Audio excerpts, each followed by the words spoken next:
नमस्कार दोस्तों, मैं हूं संतोष पाठक और आप लोग देख रहे हैं द न्यूज लॉन्चर। इस देश की राजनीति में चाचाओं का महत्व लगातार रहा है। चाचाओं ने भतीजे की गद्दी भी छीनी है तो भतीजे को गद्दी पर बैठाया भी है। और बिहार की राजनीति में आजकल चाचा भतीजे का खेल बहुत ज्यादा चल रहा है। चाचा नीतीश कुमार आना चाहते हैं, भतीजे तेजस्वी को उप मुख्यमंत्री बनाना चाहते हैं, खुद फिर से मुख्यमंत्री बनना चाहते हैं, लेकिन भतीजा है कि मानने को तैयार नहीं है। लेकिन इस कहानी में, इस स्टोरी में मैं आपको किसी और चाचा, किसी और भतीजे के बारे में बताने आया हूं। उससे पहले आपको ये बता दूं कि ये किस्से आप लोग लगातार सुन रहे होंगे कि नीतीश कुमार के इर्द-गिर्द वो तमाम लोग आजकल मौजूद हैं जो भाजपा के पाले में चले गए हैं। तेजस्वी यादव हो या नीतीश कुमार के कोई और विरोधी, यहां तक कि नीतीश कुमार के करीबी भी अब कहने लगे हैं कि नीतीश कुमार के इर्द-गिर्द अमित शाह के जासूस भर गए हैं। कहा यह जाता है कि अमित शाह के वो 2 जासूस दिल्ली में बैठे हैं, तो अमित शाह के 2 और जासूस पटना में नीतीश कुमार को घेरे हुए बैठे हुए हैं। जनता दल यूनाइटेड के कई पुराने नेता, समाजवादी आंदोलन की विचारधारा से निकले हुए कई पुराने नेताओं की ऑफ द रिकॉर्ड भी ये शिकायत रही है। जब हम लोग उन नेताओं से बात करते हैं तो उनका ये कहना होता है कि पाठक जी, मैं लगातार इस बात की कोशिश कर रहा हूं कि मैं मुख्यमंत्री नीतीश कुमार से अकेले में मुलाकात कर सकूं, उन्हें कुछ बातें बता सकूं, लेकिन नीतीश कुमार अकेले मिलते ही नहीं हैं। जब भी कोई नीतीश कुमार का हितैषी उनसे मिलने जाता है तो वहां लोग ये बताते हैं, जेडीयू के नेता और कार्यकर्ता ये बताते हैं कि अमित शाह का कोई ना कोई जासूस वहां मौजूद रहता है। नीतीश कुमार भी इस बात को बखूबी समझते हैं, क्योंकि जब से वो बिहार के मुख्यमंत्री बने हैं, बिहार पुलिस को उन्होंने अपने अंडर ही रखा है और नीतीश कुमार जासूसी के इस खेल को बहुत अच्छी तरह से समझते हैं। इसलिए अब ये कहा जा रहा है कि क्या नीतीश कुमार राजनीति खेला करने से पहले अपने आप को एक तरह से फुल प्रूफ कर लेना चाहते हैं। वो जानते हैं कि आज के हालात में भले ही बिहार पुलिस उनके साथ हो, लेकिन वो देश के केंद्रीय गृह मंत्री अमित शाह के जासूसों को अपने आसपास आने से रोक नहीं सकते हैं। इसलिए नीतीश कुमार ने क्या अब प्लान बी तैयार कर लिया है? इससे भी बड़ा सवाल यह है कि बिहार पुलिस के मुखिया बिहार में मुख्यमंत्री होने के साथ साथ गृह मंत्री का भी दायित्व संभाल रहे नीतीश कुमार अब वाकई इतने परेशान हो गए हैं, इतने आजीज हो गए हैं अमित शाह के जासूसों से, या यूं कहे कि अमित शाह के जासूसों ने खेला खेलने का, पलटने का, उनका खेला फ्लॉप कर दिया है। तो इससे त्रस्त होकर नीतीश कुमार ने अब प्लान बी पर काम करना शुरू कर दिया है। जी हां, प्लान बी। याद होगा, किसी जमाने में राजा महाराजा अपने दोस्तों को या दुश्मनों को, दोस्तों को खास तौर से अगर कोई गुप्त संदेश भिजवाना होता था तो घुड़सवार तो जाते थे, लेकिन कबूतरों का भी इस्तेमाल होता था। एक फिल्म में गाना भी था, कबूतर जा। तो यहां क्या उसी तरह के दूतों का इस्तेमाल नीतीश कुमार करने लग गए हैं? चलिए, आपका ज्यादा समय ना लेते हुए मैं मूल किस्से पे आता हूं। बिहार की राजनीति में दही चूड़ा के भोज की आजकल काफी चर्चा है। पिछले 1 महीने से खेले की चर्चा थी, मकर संक्रांति का दौर आया तो दही चूड़ा के भोज की चर्चा हो गई। कल बिहार की राजनीति में एक चाचा यानी पशुपति पारस ने अपने आवास पर दही चूड़ा के भोज का आयोजन किया और उन चाचा यानी पशुपति पारस ने राष्ट्रीय जनता दल के मुखिया लालू प्रसाद यादव को आमंत्रित किया। बड़ा दिलचस्प वाकया है। लालू प्रसाद यादव गए, पशुपति पारस के यहां दही चूड़ा के भोज में गए, लेकिन उनके साथ उनके उत्तराधिकारी, उनके वारिस तेजस्वी यादव नहीं गए। लालू यादव के साथ उनके बड़े बेटे, जो कि कागजों में छोटे बेटे हैं, वो तेज प्रताप गए। वो तेज प्रताप गए जो ये कह चुके हैं कि नीतीश कुमार के लिए आरजेडी के दरवाजे, उनके परिवार के दरवाजे हमेशा खुले हुए हैं। तो क्या पशुपति पारस नीतीश कुमार के संदेशवाहक के रूप में, नीतीश कुमार के कबूतर के रूप में, नीतीश कुमार के दूत के रूप में लालू यादव के साथ बातचीत कर रहे थे? और क्या इसलिए वो लालू यादव को न्योता भी देकर आए? लालू यादव ने उस न्योते को कबूल भी किया। लालू यादव पशुपति पारस के आयोजन में पहुंचे और उसके बाद जब पत्रकारों ने, मीडिया ने उनसे सवाल पूछा कि क्या पशुपति पारस महागठबंधन में आएंगे, तो लालू यादव ने हंसते हुए, मुस्कुराते हुए कह दिया, हां, जरूर आएंगे। यही सवाल जब पशुपति पारस से पत्रकारों ने पूछा तो उन्होंने कहा कि नहीं, चुनाव में 8 महीने का समय है, मैंने तो सबको न्योता दिया था, सबको आमंत्रित किया था, अब वो किस तरफ जाएंगे, क्या वो एनडीए के साथ रहेंगे या महागठबंधन के साथ जाएंगे, ये तो समय आने पर तय होगा। वैसे आपको बता दूं कि कब पशुपति पारस एनडीए के साथ होते हैं, कब एनडीए के साथ नहीं होते, ये मुझे और आपको पता नहीं, पता लग पाए या ना पता लग पाए। कई बार तो मजाक में ये भी कहते हैं, पशुपति पारस के करीबी नेता, उन्हीं की पार्टी के करीबी नेता कहते हैं कि भैया कई बार तो मुझे भी नहीं पता होता, हमें भी नहीं पता होता कि हम एनडीए में हैं या हम महागठबंधन में हैं। क्योंकि चचा की जो दुश्मनी है, चचा की जो राजनीतिक दुश्मनी है, वो अपने भतीजे उन चिराग पासवान से है, जो आजकल मोदी सरकार में मंत्री बने बैठे हैं। तो फिर सवाल यह उठता है कि पशुपति पारस के घर पर लालू यादव पहुंचे क्यों थे?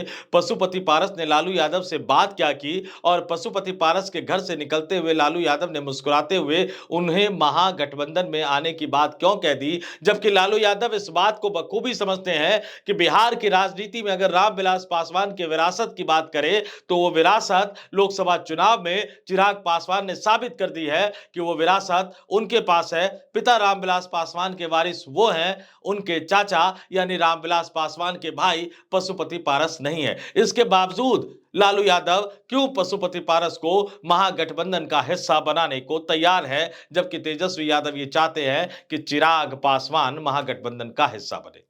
अब आता हूं उस बड़ी खबर पे। पशुपति पारस बिहार की राजनीति में उन गिने चुने नेताओं में शामिल माने जाते हैं जो नीतीश कुमार की सरकार में भी मंत्री रहे, जो लालू यादव की सरकार में भी मंत्री रहे, आरजेडी गठबंधन की सरकार में भी मंत्री रहे, एनडीए गठबंधन की सरकार में भी मंत्री रहे।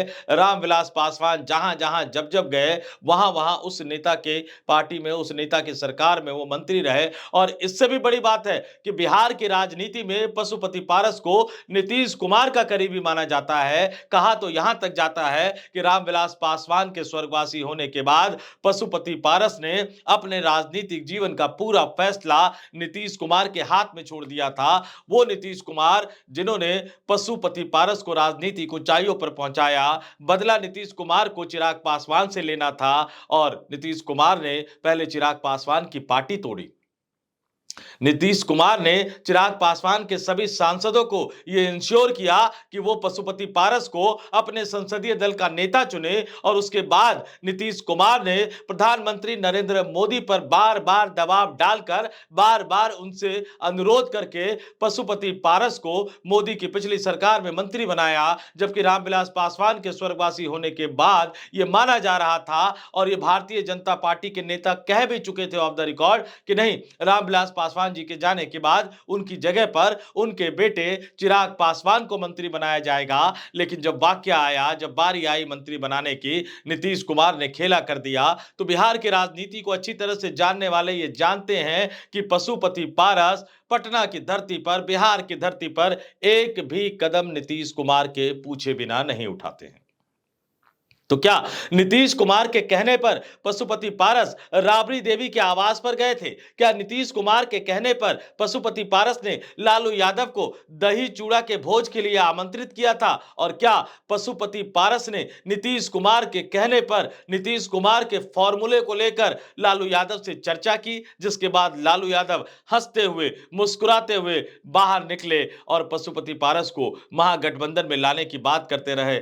दरअसल हकीकत में पशुपति पारस नीतीश कुमार का संदेशा, नीतीश कुमार के महागठबंधन में आने के फॉर्मूले को लेकर डिस्कस कर रहे थे। और जब लालू यादव ये कह रहे थे कि पशुपति पारस महागठबंधन में आएंगे, तो ये मान के चलिए कि लालू यादव अपने ही अंदाज में, क्योंकि लालू यादव बिहार के राजनीति के चाणक्य माने जाते हैं, कभी कभी वो कुछ पहेलियों के अंदाज में कुछ ऐसा कह जाते हैं जिसको बूझना, जी हां, बिहार के शब्दों में कहूं कि जिसको बूझना सबके लिए बहुत आसान नहीं होता है। तो क्या नीतीश कुमार ने अब अमित शाह के जासूसों से बचने के लिए इस तरह का फॉर्मूला अपनाया है? उन्होंने पशुपति पारस को अपने दूत के रूप में लालू यादव के साथ बातचीत करने के लिए भेजा, या यूं कहूं कि पशुपति पारस को अपने दूत के रूप में एक बार फिर से लालू यादव तक ये संदेशा पहुंचाने के लिए कहा कि लालू जी, आप तो तैयार हैं, आपके परिवार के सदस्य भी तैयार हैं, लेकिन भगवान के लिए आप अपने बेटे को मना लीजिए, तेजस्वी यादव को मना लीजिए, हम फिर से सरकार बना बना लेते हैं। तेजस्वी यादव को मैं अपना वारिस बनाने को तैयार हूं।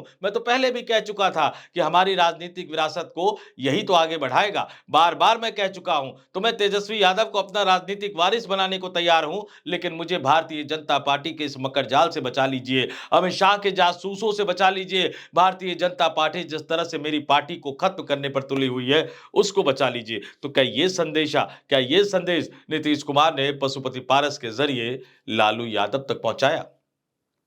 और इसको मीडिया ने इस खबर को कैसे उठाया, किस तरह से मीडिया ने इसको उठाया? और मैं फिर कह रहा हूं, आप मेरी बात पर भरोसा मत कीजिए। मैं किसी राजनीतिक खेले की बात नहीं कर रहा हूं। मैं सिर्फ और सिर्फ तथ्यों को आपके सामने रख रहा हूं। और आप तमाम लोग जानते हैं कि नीतीश कुमार की घेरेबंदी किस तरह से की गई है। नीतीश कुमार अपने मन की न कर पा रहे हैं, न कह पा रहे हैं। तो ऐसे समय पर, ऐसी मुश्किलों में जब नेता फंसता है, तो इसी तरह के उपायों को आजमाता है, जिस तरह के उपाय नीतीश कुमार आजमा रहे हैं। और जो ये दही चूड़ा का जो भोज था, ये जो दही चूड़ा का आयोजन था, इसको लेकर मीडिया ने क्या छापा, क्या कहा, क्या दिखाया, ये भी मैं आपको बताऊंगा।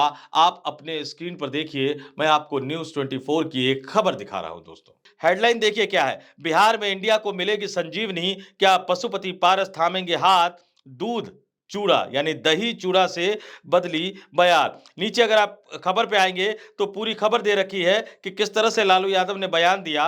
लालू यादव ने दही चूड़ा के खाने के निमंत्रण पर पशुपति पारस के यहां पहुंचे, और इस भोज के दौरान जब लालू यादव से पूछा गया कि क्या पशुपति पारस इंडिया गठबंधन में शामिल होंगे, तो जवाब में उन्होंने फौरन हां कर दी। लालू यादव ने कहा कि हां, पारस जी गठबंधन में आएंगे। उसके बाद पशुपति पारस से भी सवाल पूछा गया।